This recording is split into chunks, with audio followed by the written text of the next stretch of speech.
Με μεγάλη χαρά κι εγώ βρίσκομαι σήμερα πάλι κοντά σας, καθώς ο σεβαστός μου ο πατήρ Εμμανουήλ και οι καλοί μου πατέρες, που τους αγαπώ πολύ, μου έδωσαν πάλι την ευκαιρία να δω τα πρόσωπά σας και να σας απευθύνω λόγους πνευματικούς.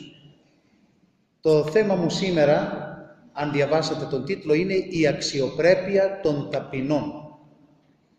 Επέλεξα αυτόν τον τίτλο έχοντας στο μυαλό μου να μην είμαι εκτός τόπου και χρόνου. Διότι, τι σημαίνουν αυτά? Ο χρόνος έχει σχέση με την λατρευτική ζωή της Εκκλησίας μας. Το να είσαι δηλαδή εντός χρόνου σημαίνει ότι ξέρεις ποια περίοδο διανύουμε. Διανύουμε μια περίοδο μεγάλης ταπείνωσης, μεγάλης όμως και αξιοπρέπειας.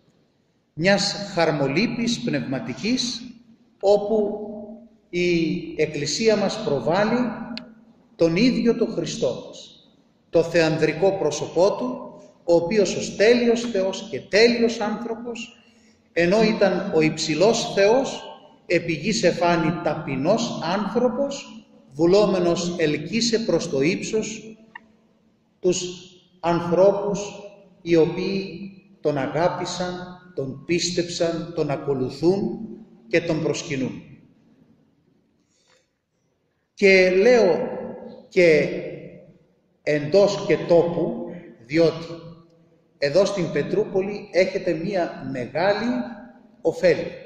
Ποια είναι αυτή η ωφέλεια? Να έχετε μία λαϊκή, όπως το λέμε εντός εισαγωγικών, ενορία. Τι σημαίνει λαϊκή ενορία? Λαϊκή ενορία σημαίνει ότι έχει απλό, ευλογημένο και καλό κόσμο. Εσείς λοιπόν γνωρίζετε καλύτερα από εμένα τι θα πει η αξιοπρέπεια των ταπεινών ανθρώπων. Εμένα με ευλόγησε ο Θεός, τα πρώτα βήματά μου τα έκανα σε μια ενορία που ήταν σαν την δική σας, που είχε τέτοιο κόσμο σαν τον δικό σας.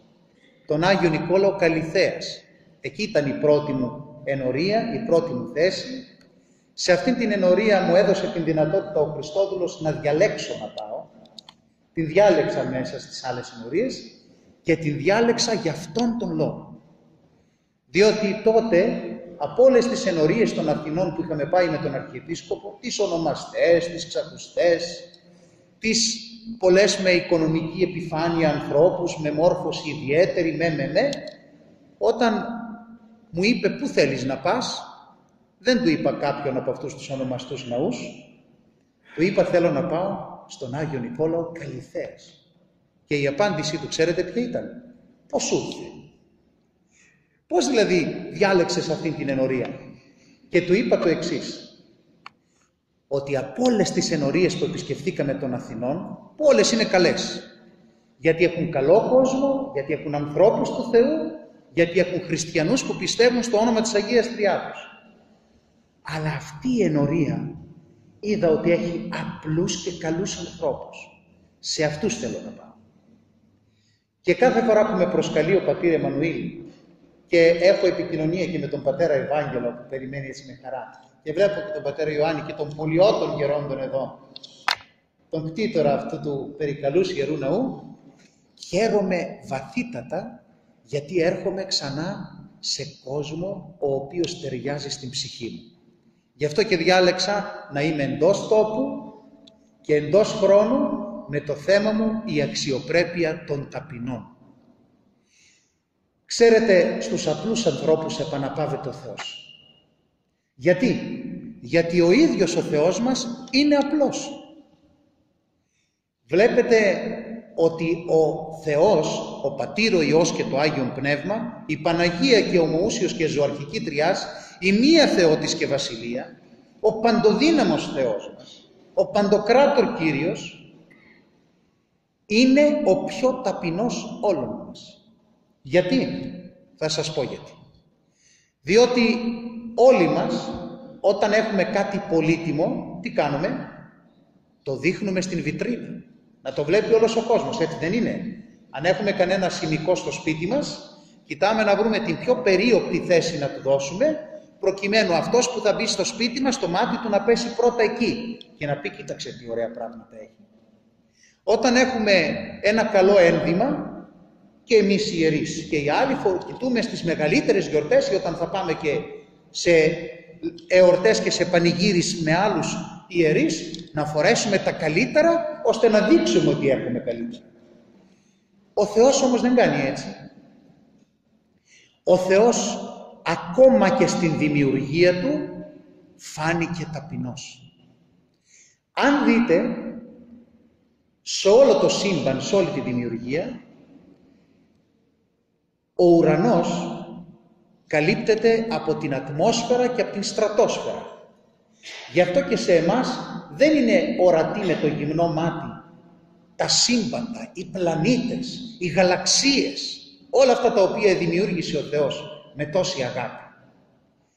Ο Θεός λοιπόν έκρυψε τον πιο όμορφο κόσμο και από τα μάτια μας στον ουρανό και από τα μάτια μας στην γη. Διότι πού βρίσκονται τα διαμάντια? Κάτω από την γη. Πού βρίσκονται το χρυσάφι και ο άργυρος, το ασίμι? Κάτω από την γη. Πού είναι ο πιο όμορφος κόσμος της θαλάσσης? Στους πιο μεγάλους πυθμένες και βυθούς. Αν δείτε ντοκιμαντέρ τα οποία έχουν τον κόσμο, τον υπόγειο της θαλάσσης, θα δείτε εκεί πλήθος χρωμάτων και στους ιχθύς, αλλά και σε κοράλια και σε πράγματα τα οποία όταν τα βλέπεις λες τι κόσμος θαυμαστός είναι αυτός.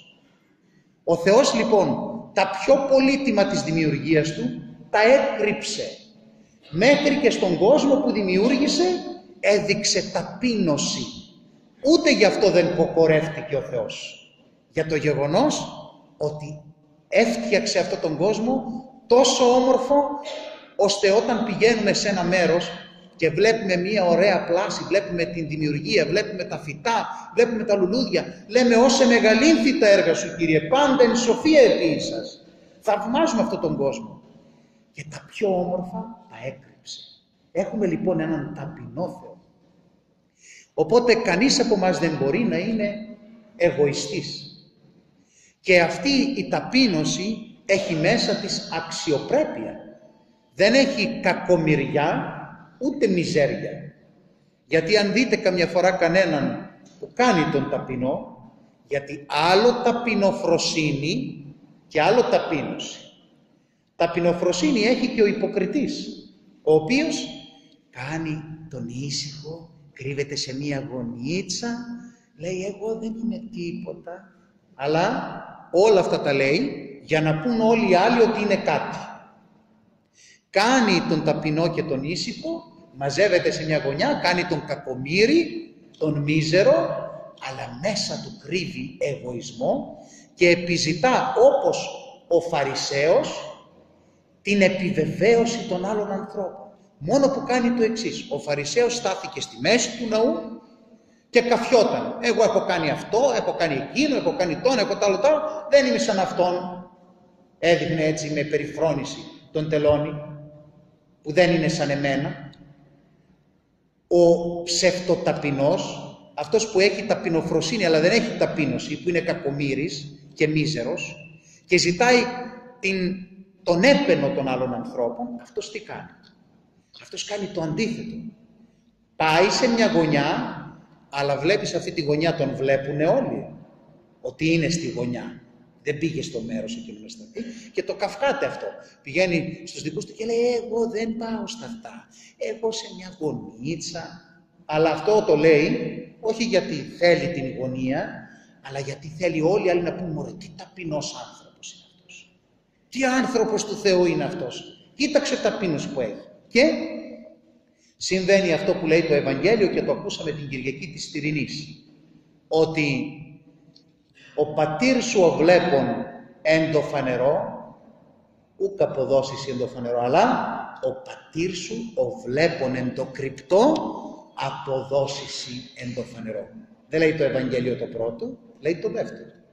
Δεν λέει ότι φανέρωσε τα όλα, ό,τι έχεις, και επειδή αυτά θα τα φανερώσει και θα τα ξέρουν οι άλλοι θα σου πω και εγώ μπράβο, αλλά ό,τι δεν ξέρουν οι άλλοι και εγώ το γνωρίζω μες στην καρδιά σου και ο πατήρ σου ο βλέπων εν το κρυπτό, αποδώσιση εν το φανερό. Αυτή λοιπόν την αξιοπρέπεια της ταπείνωσης μας την διδάσκει ο Θεός, μας την διδάσκουν οι Άγιοι Πατέρες, μας την δίδαξαν οι Θεοκήρυκες και Θεοφώτιστοι και Θεόπνευστοι Απόστολοι, μας την διδάσκει μέχρι σήμερα η Αγία του Χριστού μας Εκκλησία. Και ξέρετε, βλέπετε Αγίους της Εκκλησίας μας όπως ο Άγιος Σπυρίδωνας, ο οποίος δεν ήξερε γράμματα ιδιαίτερα, δεν είχε ούτε πτυχία, ούτε περγαμηνές είχε στα χέρια του, ούτε μεταπτυχιακά είχε, ούτε τίποτε άλλο.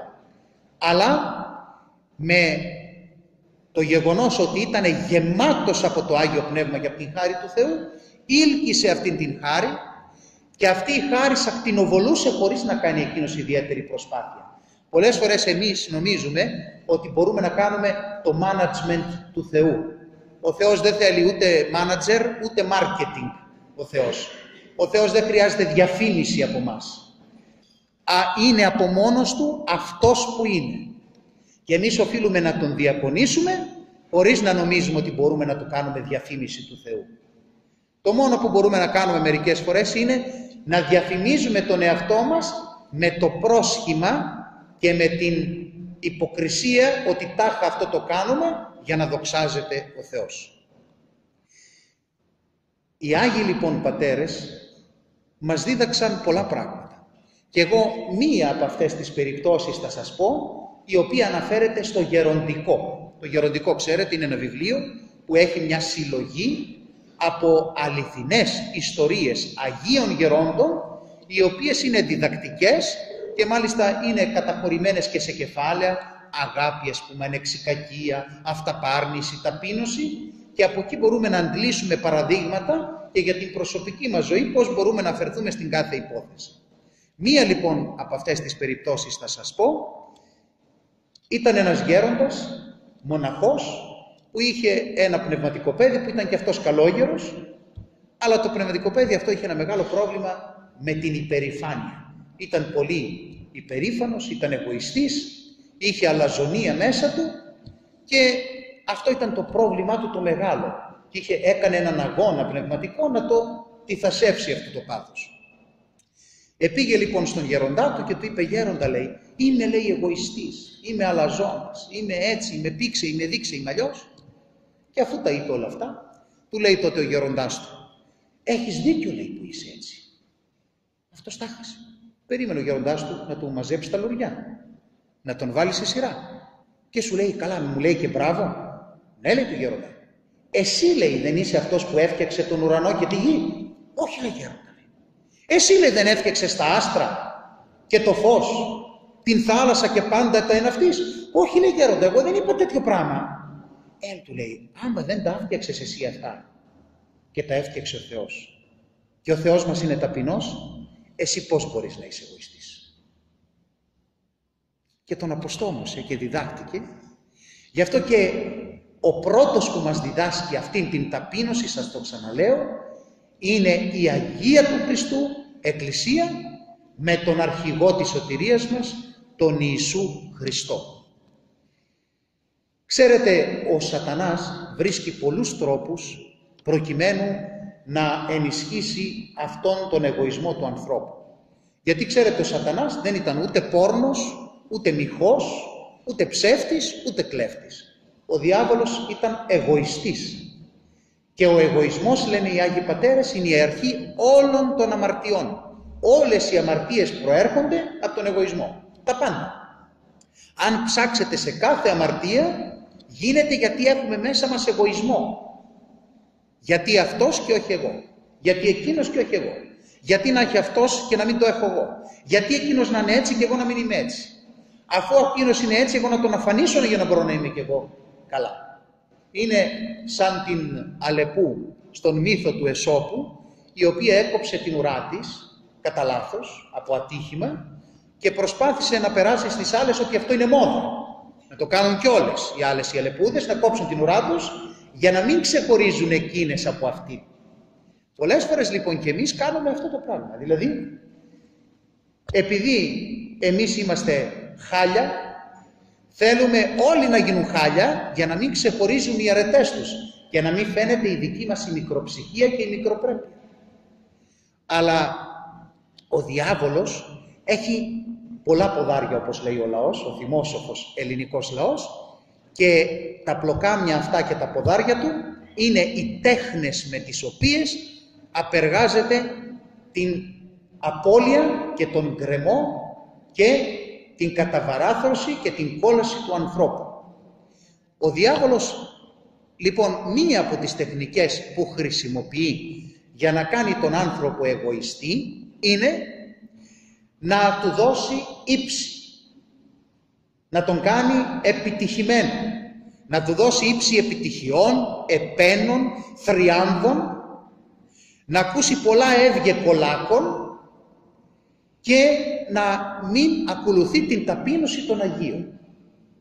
Ένας τέτοιος άνθρωπος που έχει αυτά τα γνωρίσματα, που του έχει εμφυλοχωρήσει στην καρδιά του ο σατανάς, αυτός ο άνθρωπος κάνει το εξής. Παθαίνει ότι τα στρίδια. Τα στρίδια, ξέρετε, έχουν το κέλυφος που για να τα ανοίξεις θέλει πολύ μεγάλη δυσκολία. Είναι λοιπόν τα φυσικά στρίδια, όχι αυτά που παίρνετε στα σπίτια σας, που είναι όλα με χημικά και τίποτα δεν είναι φυσικό, είναι όλα από ηχθειοτροφία και από άλλα, στα οποία ποιος ξέρει τι ρίχνουν μέσα και τα τρώμε. Αλλά το φυσικό στρίδι είναι περίκλειστο, είναι περιθριγγωμένο από το όστρακο και μέσα το μύδι αυτό, για να το στρίδι για να το ανοίξεις, πρέπει να κάνεις πολύ μεγάλο κόπο. Υπάρχουν λοιπόν ένα πουλί, το οποίο είναι το μόνο που μπορεί να ανοίξει το στρίδι. Είναι κάτι σαν πελεκάνος, ζει στις περιοχές της Ασίας, δεν θυμάμαι το όνομα του πουλιού, αλλά αυτό λοιπόν κάνει το εξής. Ενώ με το ράμφος του, παρά το γεγονός ότι είναι πολύ σκληρό το ράμφος του, δεν μπορεί να ανοίξει το στρίδι, τι κάνει? Παίρνει το στρίδι, το ανεβάζει στον ουρανό, το πετάει επάνω στα βράχια και αυτό τσακίζεται. Και τότε έρχεται το πουλί αυτό και μπαίνει μέσα και τρώει την σάρκα του στριδιού. Αυτό λοιπόν κάνει ο σατανάς, ξέρετε, σε εμάς. Μας παίρνει από εκεί που είμαστε και μας πάει πολύ ψηλά. Χαιρόμαστε εμείς ότι ανεβήκαμε ψηλά. Και αρχίζει, μας δίνει επιτυχίες, μας δίνει νίκες, λέει όλοι οι άλλοι εσύ είσαι και κανένας άλλος δεν είναι, σαν εσένα δεν υπάρχει κανένας. Αρχίζεις να λες και εσύ τώρα ξέρεις ποιος είμαι εγώ, λοιπόν, και όλα αυτά, και μόλις φτάσεις, ανεβάζει, σου δίνει μια μετακάτω, σου τσακίζει την ψυχή και σου κατατρώει την σωτηρία.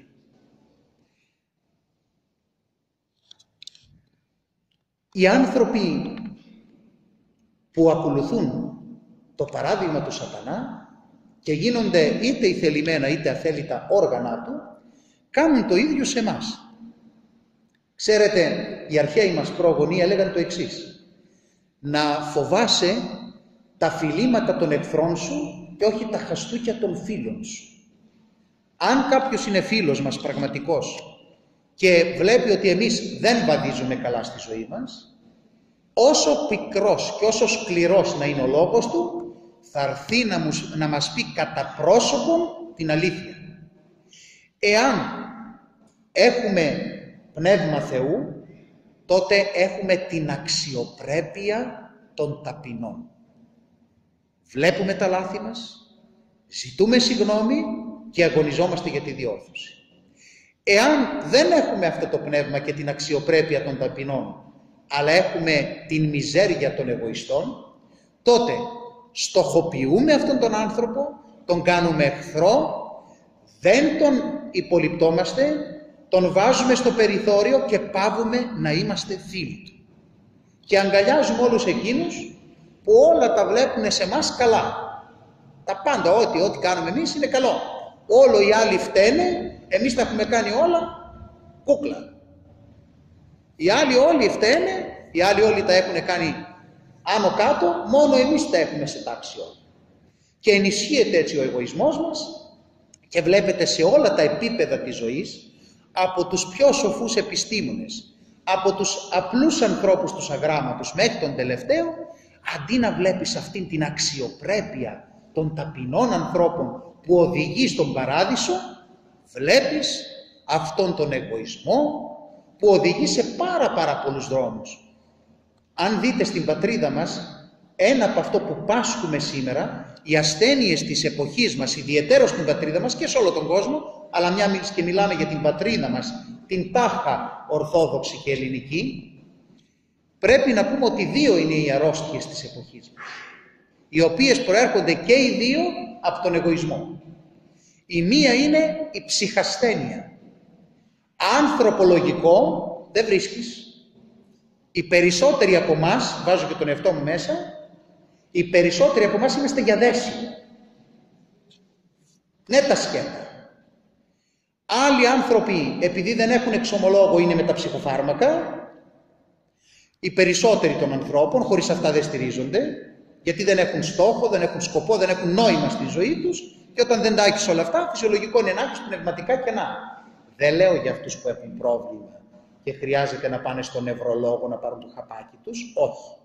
Μιλάω για αυτούς που έχουν εσώτερα πνευματικά προβλήματα και αυτά τα προβλήματα αντί να τα λύσουν στο πετραχύλι του πνευματικού, ο εγωισμός τους λέει ότι αυτοί θα τα κάνουν όλα καλά και δεν χρειάζονται ούτε Χριστό, ούτε τίποτε να τους πει τι θα κάνει.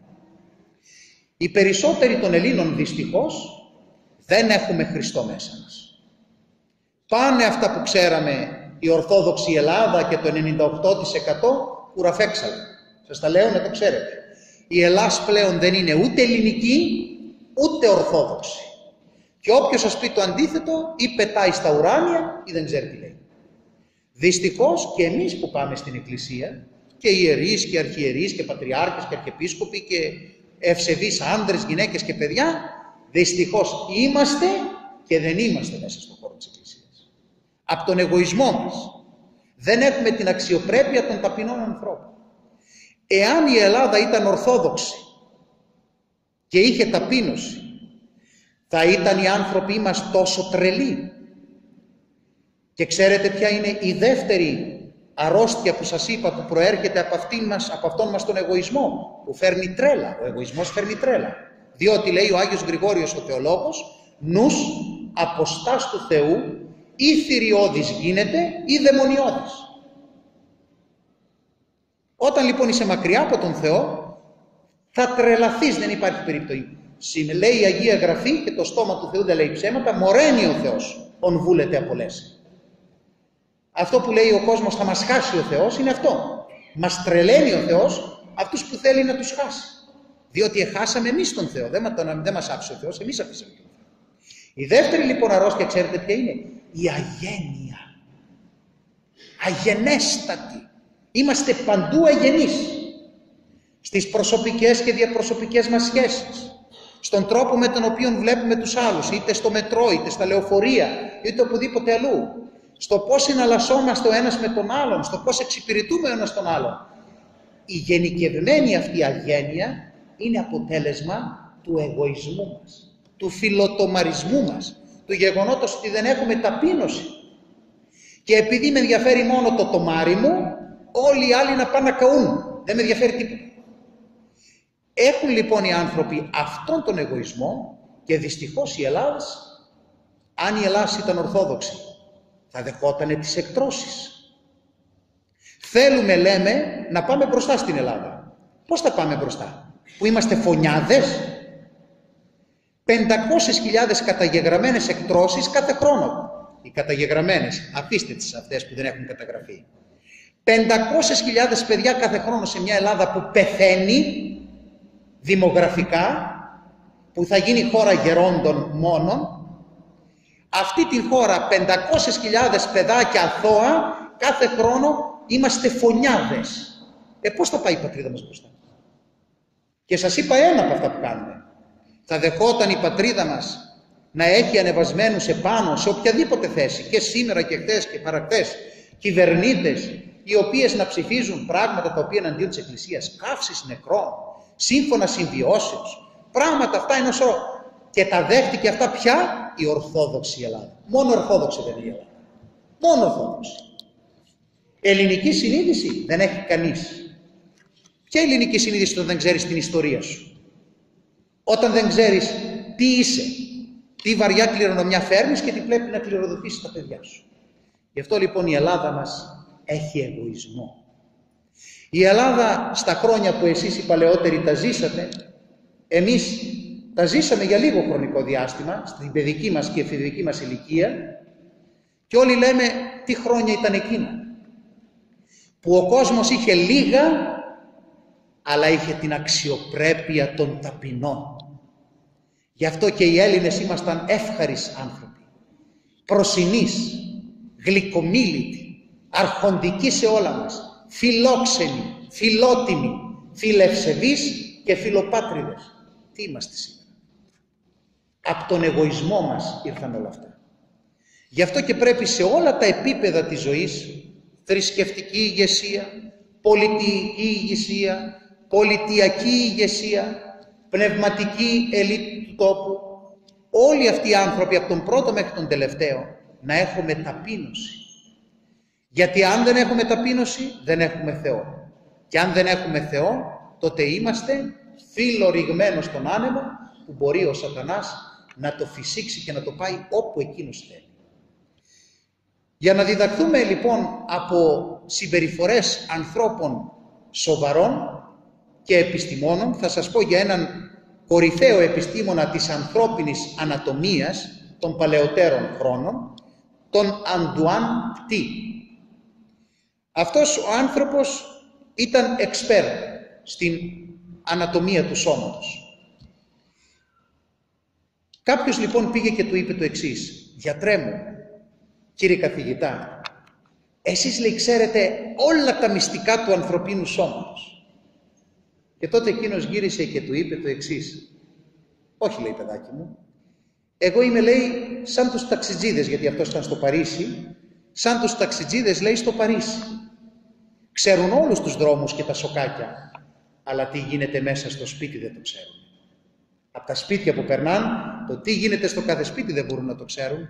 Ξέρουν τους δρόμους, ξέρουν τα σοκάκια, αλλά δεν ξέρεις τι γίνεται στο κάθε σπίτι μέσα. Έτσι είμαι, λέει, και εγώ. Γνωρίζω, λέει, τους δρόμους του σώματος, αλλά δεν ξέρω τα βαθύτερα μυστικά του, τα οποία ξέρει μόνον ο Θεός». Να λοιπόν ένα δείγμα αξιοπρέπειας ταπεινού ανθρώπου επιστήμονος.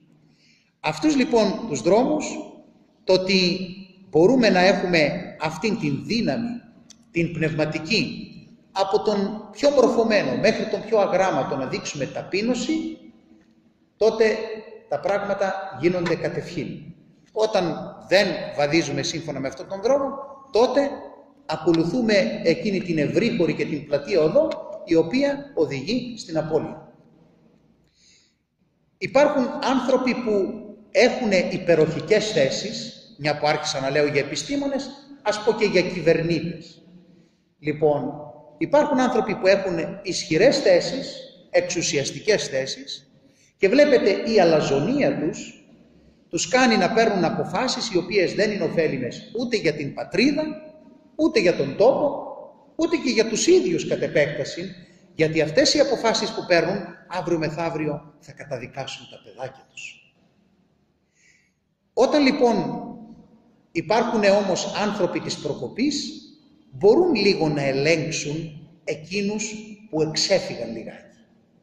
Μία τέτοια περίπτωση από την παγκόσμια ιστορία και ιδιαιτέρως από την δική μας ιστορία, την ελληνική, θα σας πω.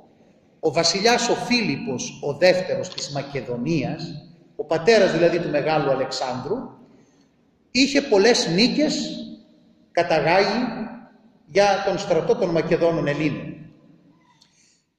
Εξαιτίας λοιπόν αυτών των περηφανών νικών είχε πολύ μεγάλο εγωισμό και όπου βρισκόταν και καθότανε καφιόταν για αυτές τις νίκες.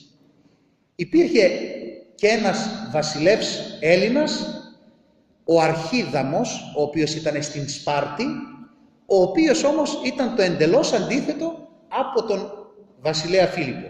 Ο Φίλιππος ήταν εγωιστής, ο Αρχίδαμος ήταν και εκείνος εξαιρετικός βασιλεύς και με νίκες πολλές στο ενεργητικό του, αλλά είχε ταπείνωση. Οπότε κάποια φορά που ήταν σε ένα συμπόσιο και λέγανε διάφορα εκεί και έλεγε ο Φίλιππος τι έκανα εγώ και δες τι έκανα και τους κατέστρεψα αυτούς και εκείνους τους νίκησα και έκανα έτσι και μεγάλωσα το βασίλειο, πετάγεται ο Αρχίδαμος, ο βασιλεύς της Σπάρτης και του λέει, Φίλιππε, κοίτα τη σκιά σου στον ήλιο και θα διαπιστώσεις πως δεν έγινε μεγαλύτερη από ό,τι ήταν πριν από τις νίκες σου. Δηλαδή του είπε, θνητός άνθρωπος είσαι.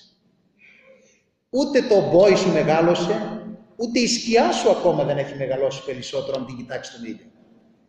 Σαν να του έλεγε ότι κατέβασε λίγο τα αυτιά σου. Εντάξει, τα έκανες όλα αυτά, αλλά να έχουμε και την αξιοπρέπεια του ταπεινού ανθρώπου.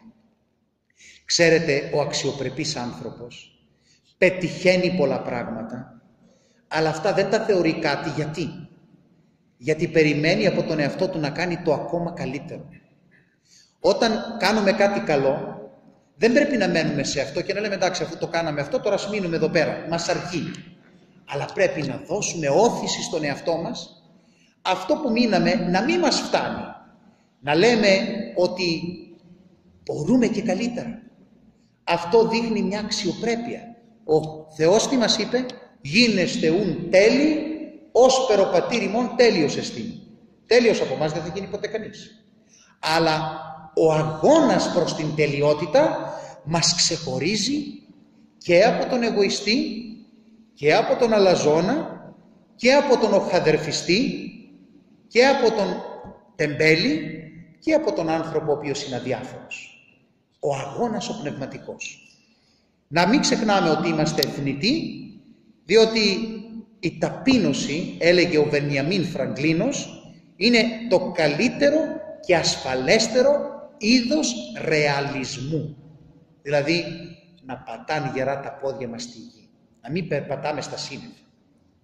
Ο πιο υπέροχος άνθρωπος είναι εκείνος, λένε οι Άγιοι Πατέρες, ο οποίος έχει τα πόδια του γερά στη γη πατημένα, ξέρει δηλαδή ποιος είναι, και το νου του τον έχει στραμμένο στον ουρανό. Αυτός ο άνθρωπος κάνει το εξής, τρέφει τον εαυτό του ολοκληρωτικά. Τι σημαίνει αυτό?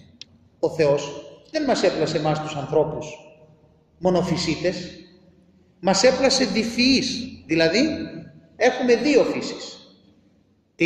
Έχουμε την πνευματική μας υπόσταση, έχουμε και την υλική μας υπόσταση. Αν ένας άνθρωπος δίνει σημασία μόνο στα πνευματικά και τα υλικά τα παρατάει, ή δίνει μόνο σημασία στα υλικά και στα πνευματικά δεν δίνει καμία σημασία, είναι ένας άνθρωπος ο οποίος είναι σαν να έχει δύο πόδια και το ένα του το πόδι είναι ατροφικό και το άλλο το πόδι αναπτύσσεται σωστά. Αυτός ο άνθρωπος κουτσένει, χωλαίνει. Είναι ανάπηρος.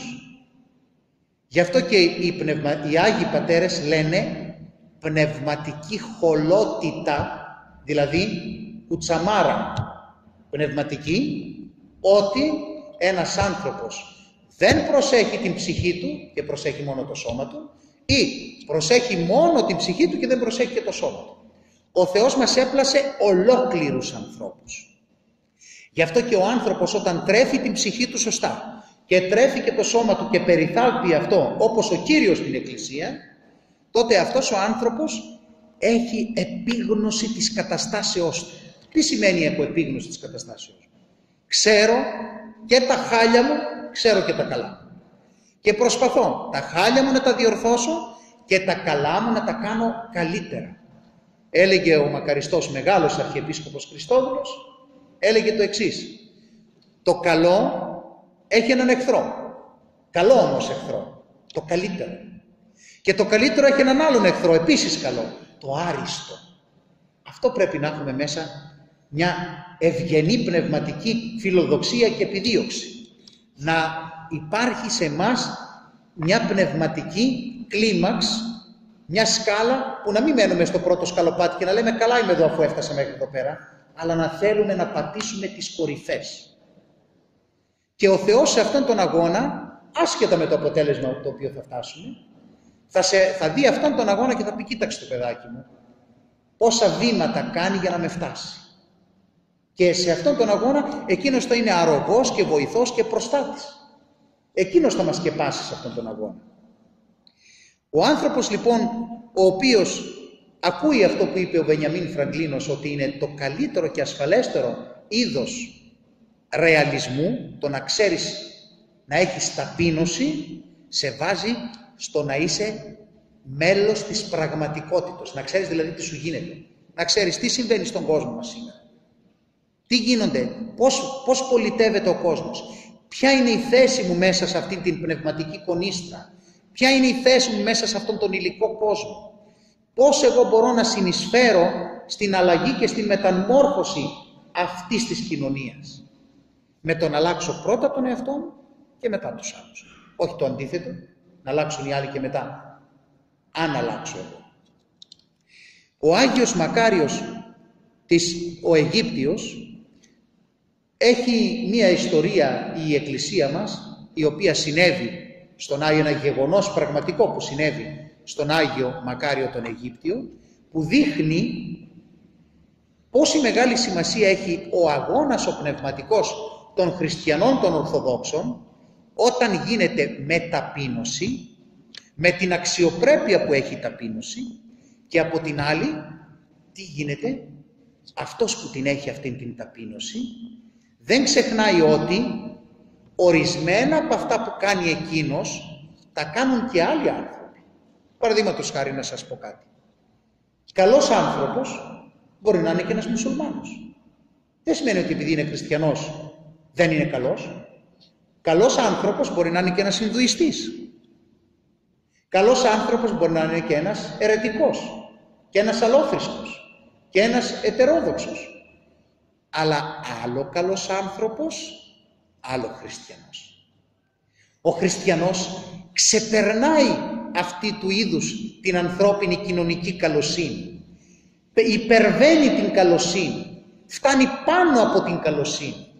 Αποκτάει αρετές μόνιμες και όχι μία καλοσύνη που πολλές φορές οδηγεί σε δρόμους οι οποίοι έχουν κοινωνική μεν καταξίωση ή κοινωνική παραδοχή και αποδοχή, αλλά δεν έχουν καμία σχέση με αρετή κατασταλαγμένη, η οποία αρετή βοηθάει τον άνθρωπο να υπάρχει εξέλιξη πνευματική στη ζωή του, που ξεπερνάει, υπερβαίνει την καλοσύνη. Να σας πω ένα παράδειγμα από την θεολογία και από την ζωή του Χριστού μας, για να καταλάβετε ότι εμείς πολλές φορές ως άνθρωποι έχουμε πολύ χαμηλές επιδιώξεις και πολύ χαμηλές προσδοκίες από τον Θεό. Τι ζητούσε ο κόσμος της Αγίας Παλαιάς Διαθήκης? Έλεγε ότι θέλαμε να έρθει το φως να μας φωτίσει και ο Μεσσίας να μας λυτρώσει. Και ο λαός ο καθήμενος εν σκότη είδε φως μέγα. Ήρθε ο σωτήρ του κόσμου. Ο κόσμος τι ήθελε? Ήθελε απλώς να κατέβει ο Θεός από τον ουρανό στη γη. Έτσι δεν είναι? Και μάλιστα υπάρχει και ένα τραγουδάκι που το λέει Γλυκερία, αλλά δεν είναι από αυτά που παίζουν οι playlist στα ραδιόφωνα και στα άλλα. Είναι από αυτά τα τραγούδια που επειδή δεν είναι πιασάρικα και επειδή είναι και πολύ ποιοτικά, δεν τα πολύ δίνουν σημασία και περνάνε σε έναν δίσκο στην άκρη. Λέει λοιπόν αυτό το τραγούδι τα εξής: ακόμα στο καλό εγώ πιστεύω, ακόμα την πιστεύω τη ζωή, και αν δεν μπορώ στον ουρανό να ανέβω, μπορεί ο ουρανός να κατεβεί. Αυτό έγινε. Ήρθε λοιπόν, όπως σας είπα, ο υψηλός Θεός και επί γης εφάνη ταπεινός άνθρωπος. Αυτό δεν θέλαμε? Αυτό έγινε. Αλλά έλα όμως που ο Θεός γυρνάει και λέει σε εμάς, πόσο φτηνές προσδοκίες έχετε. Μόνο μέχρι εκεί. Και τι κάνει ο Θεός? Εμείς ζητήσαμε απλώς να κατέβει από τον ουρανό στη γη. Εκείνος κατέβηκε και κάτω από την γη για μας. Κατέβηκε στον Άδη για μας. Ξεπερνάει τις προσδοκίες μας. Ένας λοιπόν χριστιανός δεν έχει απλώς μια καλοσύνη. Έχει κάτι που ξεπερνάει την καλοσύνη. Υπερβαίνει τις προσδοκίες των ανθρώπων. Αυτό μόνο ο χριστιανός μπορεί να το πετύχει. Το άλλο μπορούν να το έχουν όλοι οι άλλοι άνθρωποι. Εκείνο λοιπόν που ξεχωρίζει, θα το ακούσετε τον χριστιανό ακόμα και από τον σατανά. Γιατί πολλά από αυτά που κάνουμε εμείς τα κάνουν και οι αιρετικοί, τα κάνουν και οι μασόνοι, τα κάνουν και ένα σωρό άνθρωποι. Και αυτοί τα κάνουν. Και τι έγινε? Στον Άγιο λοιπόν Μακάριο τον Αιγύπτιο παρουσιάστηκε ο Σατανάς. Γιατί εμάς ο διάβολος, που δεν είμαστε τόσο της προκοπής, μας πολεμάει με τα πάθη. Τους Αγίους Πατέρες που έχουν φτάσει σε ύψη μεγάλα τους πολεμάει ο Σατανάς κατά πρόσωπον και εμφανίζεται. Εμφανίζεται λοιπόν ο Σατανάς και του λέει: και τι κάνεις βρε Μακάριε που είσαι εδώ πέρα? Ό,τι κάνεις εσύ, λέει, το κάνω κι εγώ. Πώς είναι δυνατόν, του λέει ο Άγιος Μακάριος, να μπορείς να κάνεις ό,τι κάνω εγώ? Για στάσου, του λέει. Εσύ, λέει, νηστεύεις, έτσι δεν είναι? Και εγώ, λέει, δεν τρώω. Σαν άειλο πνεύμα που είμαι, δεν τρώω και εγώ νηστεύω. Του λέει: και εσύ, λέει, κάνεις ολονυχτίες, του λέει του Αγίου Μακαρίου, αλλά και εγώ, λέει, δεν κλείνω μάτι. Και εγώ, λέει, δουλεύω συνέχεια. Και εσύ, του λέει, σκέπτεσαι μέρα νύχτα τον Θεό, αλλά και εγώ, λέει, αυτόν έχω στο μυαλό μου όταν πολεμώ τα παιδιά του. Και τότε ο Άγιος Μακάριος του είπε: όντως, όλα αυτά τα κάνεις όπως τα κάνω εγώ. Ένα μόνο δεν κάνεις. Δεν έχεις ταπείνωση. Και εφόσον δεν έχεις ταπείνωση, είσαι παγιωμένος στο κακό και δεν μπορείς να σωθείς. Ενώ εγώ κάνω όλα αυτά γιατί έχω μέρος στη σωτηρία. Αδερφοί μου, η αξιοπρέπεια των ταπεινών ανθρώπων μας διδάσκει ότι μπορούμε να ξεπεράσουμε τις απλές και καθημερινές ασχολίες των ανθρώπων και τα απλά και καθημερινά ψήγματα αρετών που έχουμε. Δηλαδή ρινίσματα, πριονίδια αρετών που έχουμε. Αλλά να μην μείνουμε σε εκείνα, να τα ξεπεράσουμε αυτά, γιατί αυτά τα κάνουν κι άλλοι. Τι κάνουμε εμείς που μας ξεχωρίζει ως χριστιανούς παραπάνω? Αυτό το παραπάνω το προσφέρει η ταπείνωση. Και η ταπείνωση που, όπως σας είπα, θα σας το πω πολλές φορές, ο μακαριστός Μητροπολίτης Φλωρίνης ο Αυγουστίνος έλεγε ότι, γέροντά μου, έλεγε ότι εγώ λέω πολλές φορές μια λέξη συνέχεια για να εντυπωθεί μες στην καρδιά του ανθρώπου. Γι' αυτό και εγώ σας λέω πολλές φορές την λέξη η αξιοπρέπεια των ταπεινών. Να μην την ξεχάσετε ποτέ. Έχει μεγάλη αρχοντιά. Είναι αριστοκράτης ο ταπεινός άνθρωπος. Μπορεί να μην έχει να φάει, με ένα παξιμάδι να ζει, αλλά να είναι άρχοντας και αξιοπρεπής, γιατί η ταπείνωση του δίνει αυτή την αξιοπρέπεια. Αυτή λοιπόν την δύναμη την ασκητική την ζουν οι άνθρωποι μέσα στη ζωή τους. Και αυτό που κάνουμε είναι αυτό που μας ξεχωρίζει από τους άλλους τους ανθρώπους. Θα σας πω κάτι από την ζωή των ασκητών Αγίων.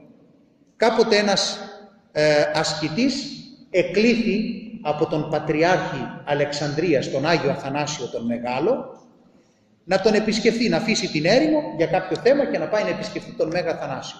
Και κατέβηκε ο γέροντας από την έρημο, μην κοιτάτε τώρα που είναι με ένα ταγάρι και δεν στέκονται μέσα στο μοναστήρι καθόλου. Παλιότερα οι πατέρες μας το θεωρούσαν μεγάλη ευλογία να μην βγουν καθόλου από το μοναστήρι τους ποτέ. Τώρα με μια ντελσέ στο χέρι, με ένα ταγάρι και γυρνούν τον κόσμο ολόκληρο. Δεν έχουν σταμό μέσα στο μοναστήρι να μείνουν, τάχα σώζουν ψυχές. Λοιπόν, οι πατέρες μας λοιπόν κατεβαίναν μόνο σε μεγάλες ανάγκες των ανθρώπων. Και όταν ο επίσκοπός τους ζητούσε να πάει εκεί και να προσευχηθεί. Και όταν είχαν διατεταγμένη και υπεύθυνη υπηρεσία που η Εκκλησία τους την έδωσε για να βγαίνουν έξω. Αυτός λοιπόν ο γέροντας δεν είχε βγει ποτέ από το μοναστήρι, αλλά κάνοντας υπακοή στον Άγιο Αθανάσιο, επήγε να τον συναντήσει. Και έβλεπε την αλλαγή στην ζωή των ανθρώπων. Φανταστείτε τώρα έναν γέροντα που ξέρω εγώ ζούσε στη δεκαετία του 30, λέμε τώρα, του Αγίου Αθανασίου, φανταστείτε τους αιώνες τότε που ήταν. Αλλά εγώ σας λέω μετά, μεταγενέστερα. Να βγει ξαφνικά και να βλέπει να υπάρχουν τηλέφωνα, τηλεοράσεις και τέτοια. Θα λέγει τι είναι αυτά, γιατί δεν τα είχε δει ποτέ στη ζωή του. Λοιπόν, φανταστείτε λοιπόν την έκπληξη αυτού του γέροντος που έβλεπε μια αλλαγή, ιδίως στην ενδυμασία των ανθρώπων. Που που δεν ήταν πιο extreme, ήταν πιο διαφορετική, δεν ήταν αυτή που ήξερε. Πέρασε λοιπόν από δίπλα του μία κοπέλα, η οποία ήταν ηθοποιός της περιοχής και η οποία ήταν εντυμένη μία Viva la Diva που λέμε. Ήτανε ντυμένη με ωραία ρούχα, φτιαγμένη, μακιγιαρισμένη, αυτά, και όταν την είδε ο γέροντας έβαλε τα κλάματα.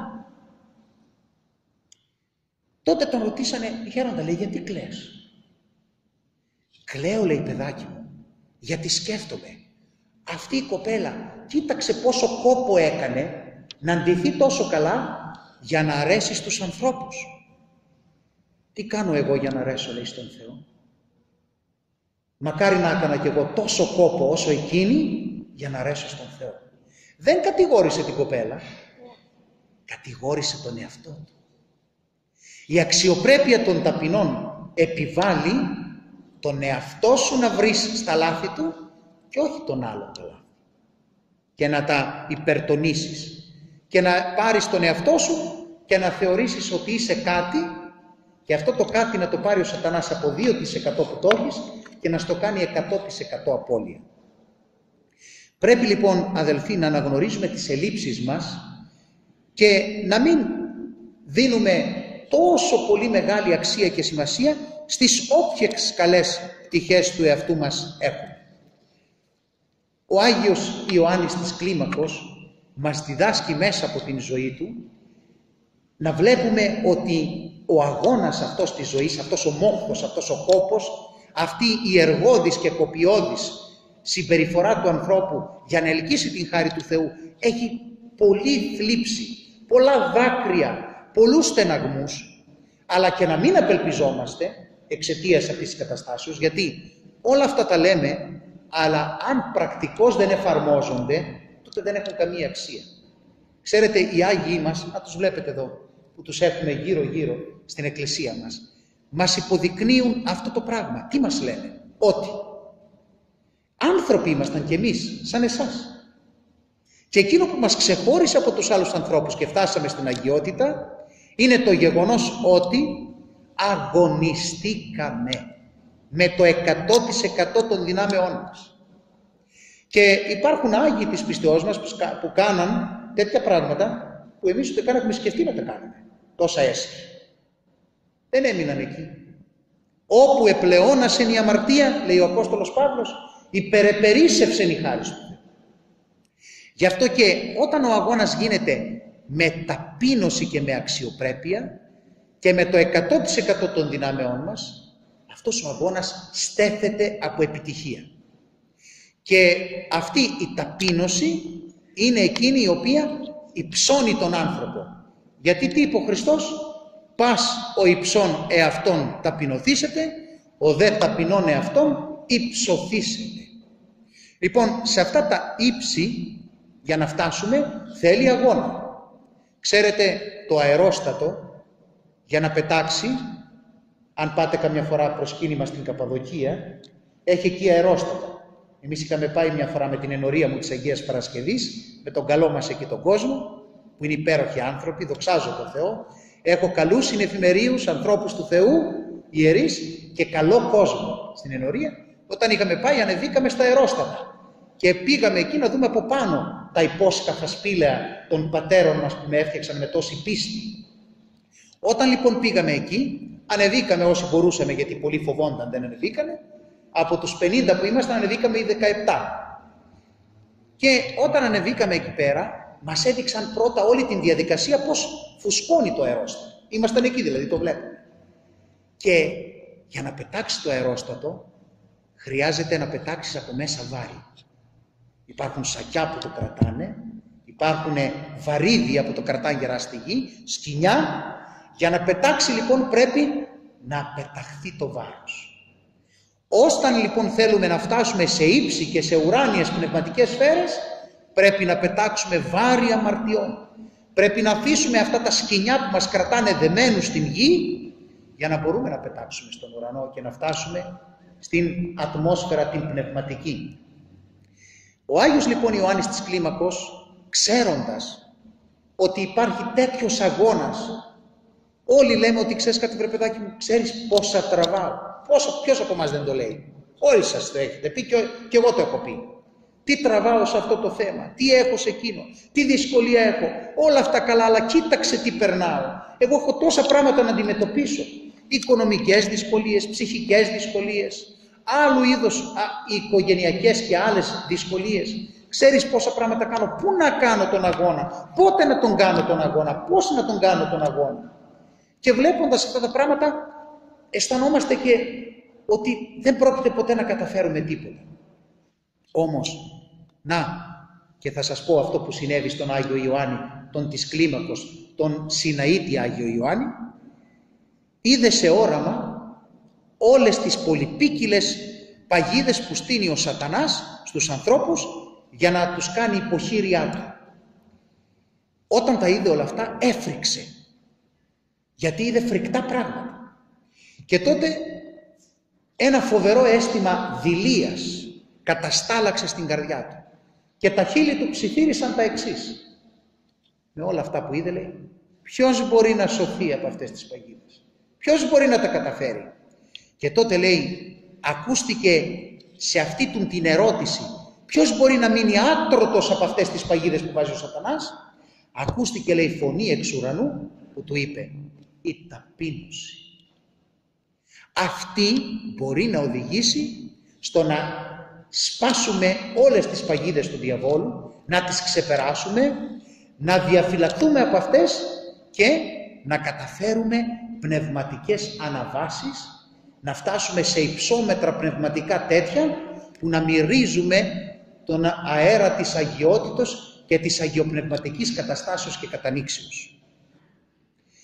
Ο τρόπος με τον οποίο θα κάνουμε αυτόν τον αγώνα μας βοηθάει πάρα πολύ στο γεγονός ότι να έχουμε, όπως σας είπα, επίγνωση του εαυτού μας. Ποιοι είμαστε, ποια είναι η δική μας υπόσταση.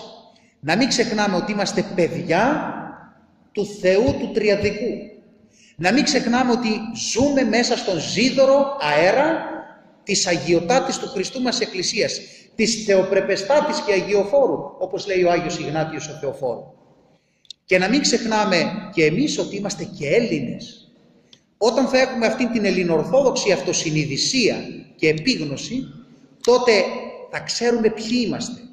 Όταν δεν ξέρεις ποιος είσαι, τότε συμβαίνει σε εμάς αυτό που λέγανε οι αρχαίοι μας Έλληνες πρόγονοι, ανήρ δίψυχος, άνθρωπος δίψυχος, ακατάστατος εν πάση της έργης αυτού. Ό,τι κάνουμε έτσι, κουλβάκι. Ο άνθρωπος ο οποίος ξέρει ποιος είναι, έχει τάξη και συμπεριφορά ορθή στη ζωή του. Γιατί ο Ορθόδοξος Χριστιανός, γιορτάσαμε την προηγούμενη εβδομάδα την Κυριακή της Ορθοδοξίας, τι σημαίνει είμαι Ορθόδοξος? Ορθόδοξος σημαίνει πιστεύω σωστά, σκέφτομαι σωστά, προσεύχομαι σωστά, δογματίζω σωστά, νιώθω σωστά και πράττω ορθά. Αυτό σημαίνει είμαι Ορθόδοξος Χριστιανός. Όταν λοιπόν υπάρχουν δρόμοι που πρέπει να διαλέξουμε, θυμάμαι ένα παλιό τραγούδι πάλι, εγώ θυμάμαι τις δεκαετίες του 80, τέτοια, τότε που ήμουν παιδί. Και άλλα, ξέρω και σημερινά όμως να σας πω. Λοιπόν, θυμάμαι ένα τραγούδι που έλεγε η Αλέξια και έλεγε έχω δίλημμα ποιο δρόμο να διαλέξω. Η απόφαση ποια είναι η σωστή, το θυμόσαστε? Λοιπόν, μπράβο. Λοιπόν, αυτό λοιπόν το δίλημμα το έχουν όλοι οι άνθρωποι. Ο Απόστολος Παύλος το είχε αυτό το δίλημμα. Τι έλεγε? Αισθάνομαι, λέει, χωρισμένο τον εαυτό μου στα δύο. Ο ένας θέλει να ακολουθήσει το θέλημα του Θεού και ο άλλος μου λέει παράτα τα αυτά και κάνει το θέλημα του σατανά. Όλοι μας το έχουμε αυτό το δίλημμα. Η απόφαση όμως που θα πάρουμε θα μας ξεχωρίσει από αυτόν που χάθηκε. Η απόφαση και το πώς έχουμε επίγνωση του εαυτού μας, του ποιοι είμαστε. Οι επιλογές μας βάζουν ταμπέλα. Αυτό που αποφασίζουμε να κάνουμε δείχνει ποιοι είμαστε. Και θα σας πω μια ιστορία από την ζωή του Αγίου Αντωνίου, του μεγάλου αυτού καθηγητού της ερήμου, ο οποίος είχε έναν μαθητή. Πολλές φορές, ξέρετε, οι μαθητές μερικών Αγίων ανθρώπων που διδάσκονται από την αγιότητά τους, τους διδάσκουν και αυτοί με το παράδειγμα τους. Δεν έχει σημασία αν ο άλλος είναι δάσκαλος, μπορεί από ένα παιδί να διδαχθεί. Δεν έχει σημασία αν είναι κάποιος λαϊκός, μπορεί ένας ιερέας να διδαχθεί από τον λαϊκό. Και ο ένας θα διδάσκει τον άλλον, γι' αυτό και έλεγαν οι πατέρες μας οι αρχαίοι, έτερος εξετέρου σοφός. Ο ένας γίνεται σοφός από τον άλλον. Όλοι βοηθάμε ο ένας τον άλλον για να γίνουμε σοφότεροι. Θυμάμαι μία φορά, εγώ είμαι λίγο τζαναμπέτης, λοιπόν, και θυμάμαι μία φορά σε ένα προσκύνημα, άρπαξα μία κυρία και της είπα ένα σωρό. Γιατί κάτι έκαμε λάθος εκεί και της είπα ένα σωρό κουβέντες. Γύρισε λοιπόν και μου είπε, πάτερ, δίκιο έχετε, μόνο σας παρακαλώ πολύ, να μας μαλώνετε, αλλά μην μας βρίζετε. Εγώ διδάχτηκα με αυτό. Και εγώ την δίδαξα σε άλλα, αλλά και εγώ διδάχτηκα από αυτή. Και το μάζεψα λιγάκι τον εαυτό μου, σε αυτό που είπε. Κάθε ένας μας λοιπόν έχει μια επιλογή στη ζωή του. Του παρουσιάζονται όλες αυτές οι επιλογές μπροστά του. Η επιλογή όμως η μία, το να διαλέξω τον δρόμο του Θεού, με ξεχωρίζει και με κάνει να είμαι αυτός που πρέπει να είμαι. Με κάνει πρόσωπο, όχι μονάδα, ούτε μάζα, ούτε αριθμό μεταξύ των πολλών, αλλά με κάνει μοναδικό, ξεχωριστό, ανεπανάληπτο, ασύγκριτο, όπως έπλασε ο Θεός τον κάθε άνθρωπο από εμάς.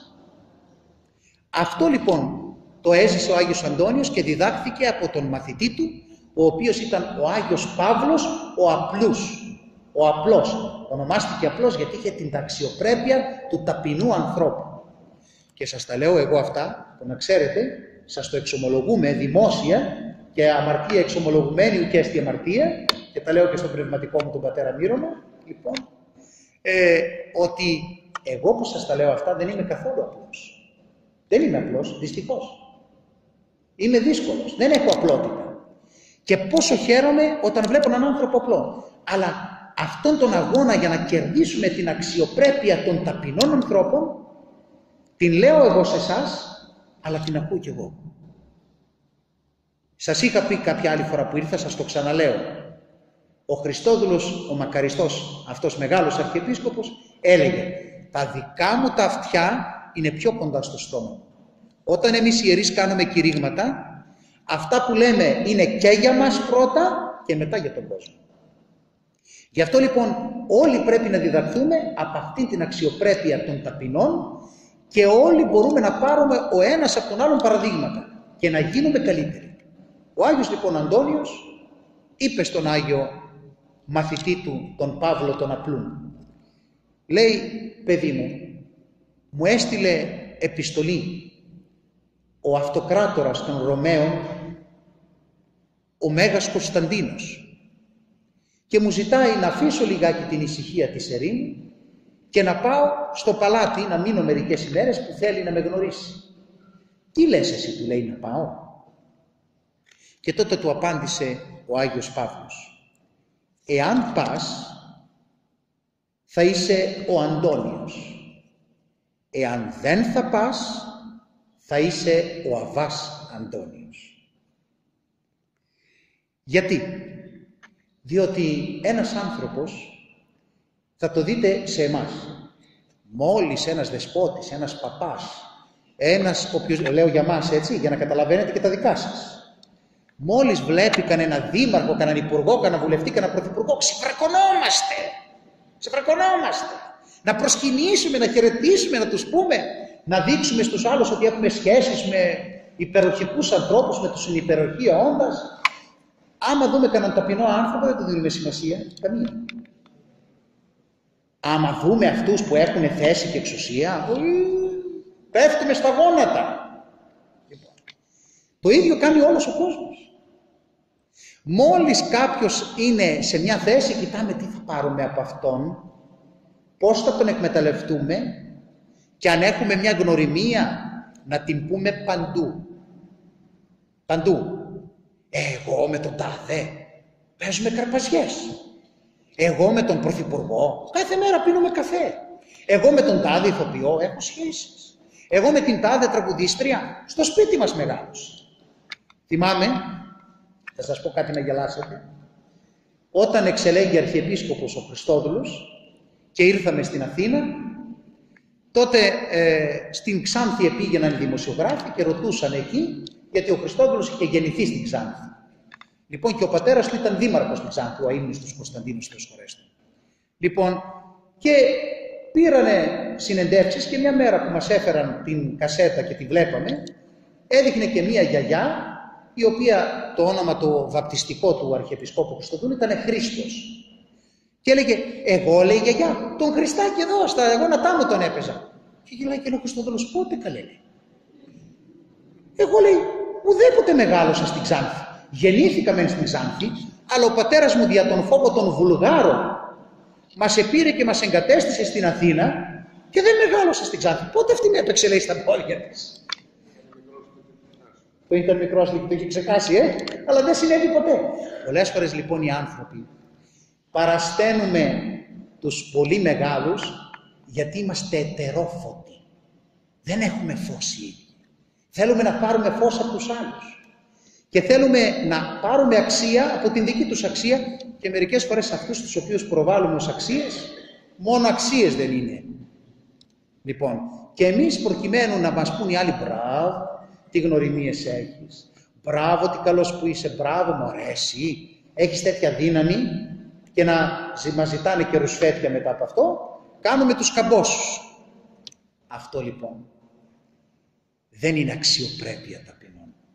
Αυτό είναι γελιότητα φεδρών προσώπων. Αυτή λοιπόν την αξιοπρέπεια την δίδαξε ο Άγιος Παύλος ο Απλούς, ο οποίος είπε στον Άγιο Αντώνιο ότι αν θα πας θα είσαι απλός Αντώνιος. Αν μείνεις εδώ πέρα και δεν πας, θα είσαι ο Αβάς Αντώνιος. Οι επιλογές λοιπόν που κάνουμε στην ζωή μας και το τι επιλέγουμε, ποιες θα είναι οι παρέες μας, ποια αξιοπρέπεια στην ταπείνωση θα δείξουμε, μας ξεχωρίζει από τις επιλογές άλλων ανθρώπων, οι οποίοι βλέπουμε που κατέληξαν και βλέπουμε πώς πορεύτηκαν και πολιτεύτηκαν. Τι έκανε ο Άγιος Αντώνιος? Δεν πήγε. Και εδώ δείτε πάλι αυτήν την υπέρβαση που σας είπα. Ο Άγιος Παύλος ο Απλούς του είπε ότι αν δεν πας θα είσαι απλώς ο Αβάς Αντώνιος. Αμέλα όπου ο Θεός είδε αυτή του την ταπείνωση, είδε αυτή του την εξέλιξη και τον έκανε Μέγα Αντώνιο. Και σε εμάς λοιπόν αδελφοί, εάν δείξουμε αυτήν την αξιοπρέπεια στην ταπείνωση, αν δείξουμε αυτήν την πιστότητα στην Ορθόδοξη παράδοση, αν δείξουμε αυτήν την λατρευτική προσκύνηση και την πίστη στον Θεό, ο Θεός αυτήν την αξιοπρέπεια των ταπεινών θα την κάνει μεγαλοσύνη. Ο Θεός εμάς τους απλούς και ταπεινούς τι είπε? Τα μωρά του κόσμου εξελέξατο ο Θεός ή να τους σοφούς κατεσχύνει. Δηλαδή αυτούς που ο κόσμος τους θεωρούσε παρείες της ζωής, περιφρονημένους στο περιθώριο, αυτούς τους πήρε ο Θεός και τους τρόπιασε τους ισχυρούς μπροστά στους ανθρώπους αυτούς.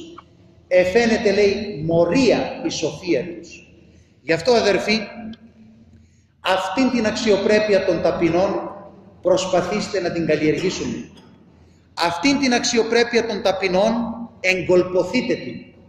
Αυτήν την αξιοπρέπεια των ταπεινών αγωνιστείτε να την αυξήσουμε. Αυτήν την αξιοπρέπεια των ταπεινών να την κρατήσουμε σταθερή και εδραία και μη μετακινούμενη από τις ελπίδες του Ευαγγελίου. Αυτήν την αξιοπρέπεια των ταπεινών, αν την υπηρετήσουμε και αν την διακονήσουμε, αυτή θα γίνει θρόνος, ο οποίος θρόνος θα μας κρατήσει άρχοντες, αριστοκράτες, με αυτήν την αξιοπρέπεια των ταπεινών που οδηγεί στον Παράδεισο, τον οποίον σας εύχομαι και παρακαλώ και εσείς να προσευχηθείτε και εγώ να μην τον χάσω. Αμήν.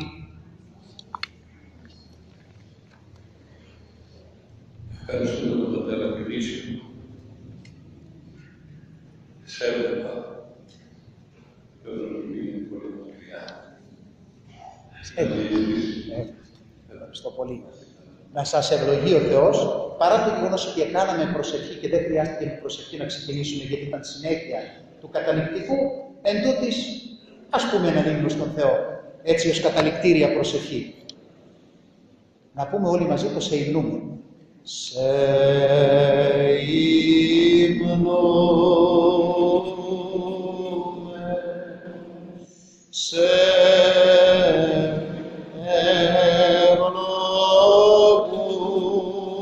ευλογούμε, σοι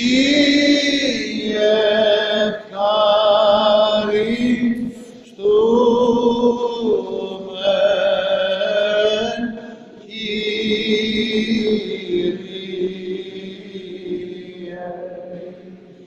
και Θεό μετάσου,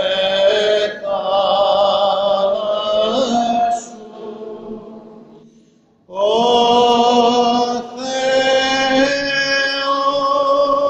Θεός ημών, διευχών των Αγίων Πατέρων ημών, Κύριε Ιησού Χριστέ ο Θεός, ελέησον ημάς. Αμήν. Εγώ δεν θα σας δω τώρα, οπότε θα μου επιτρέψετε να σας ευχηθώ, μια που φτάνουμε και στη Μεσονιστήσιμο, καλή Ανάσταση. Να είστε πάντα καλά.